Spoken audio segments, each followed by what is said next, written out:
Is an irrational number.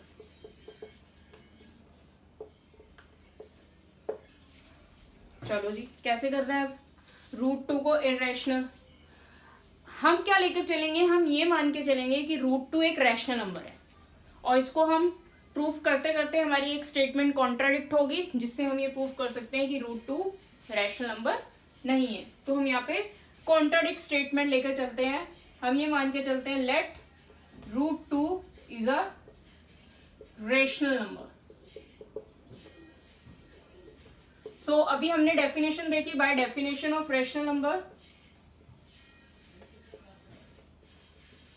अब rational number क्या होते हैं? जो p/q की फॉर्म में लिखे जाते हैं। तो हम ये लिख सकते हैं bye definition of rational number √2 को हम लिख सकते हैं p/q की फॉर्म में, जहां दो बातें बहुत इंपॉर्टेंट है, q is not equal to 0 and p and q are coprime. ये हमें ध्यान रखना है और यही हमें हेल्प करेगा इस क्वेश्चन को सॉल्व करने में। p एंड q क्या है? दोनों को प्राइम है। चलो जी, ठीक है। अब ये देखते हैं हम √2 इज इक्वल टू p/q।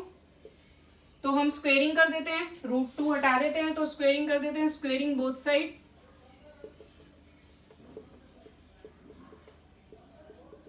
अब स्क्वेयरिंग करते हैं तो क्या होता है? √2 का स्क्वेयर क्या हो जाएगा? 2, एंड इसका स्क्वेयर क्या हो जाएगा? p² / q²। तो हम q² को उस साइड ले जाते हैं, 2q² is equal to p²। अब इस स्टेटमेंट से आप क्या देख पा रहे हैं कि जो 2 है वो मल्टीपल है, सॉरी 2 जो है वो फैक्टर है p का। इट मीन्स p² जो है वो 2 का क्या हो जाएगा? मल्टीपल। तो हम ये लिख सकते हैं 2 is a factor of p²। और हमने एक थ्योरम प्रूफ करी थी कि अगर कोई नंबर किसी के स्क्वायर का फैक्टर है तो वो उस नंबर का भी फैक्टर होगा। सो हम ये लिख सकते हैं 2 is a factor of p also. देखो एग्जाम्पल के थ्रू, अगर 4² का फैक्टर है 2, 2 8 जा 16, 4²। सो 2 जो है वो 4 का भी फैक्टर है। क्लियर? सो हम ये कह सकते हैं 2 is a factor of p।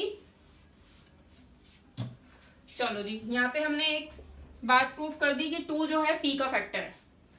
अगर 2 p का फैक्टर है तो 2 अगर q का भी फैक्टर हुआ तो हमारी स्टेटमेंट क्या हो जाएगी? रॉन्ग हो जाएगी, जो हमने माना है कि √2 एक रैशनल नंबर है। आइए चलो देखते हैं।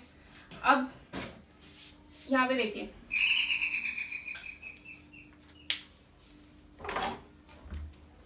पीछे पीछे पीछे पीछे पीछे ना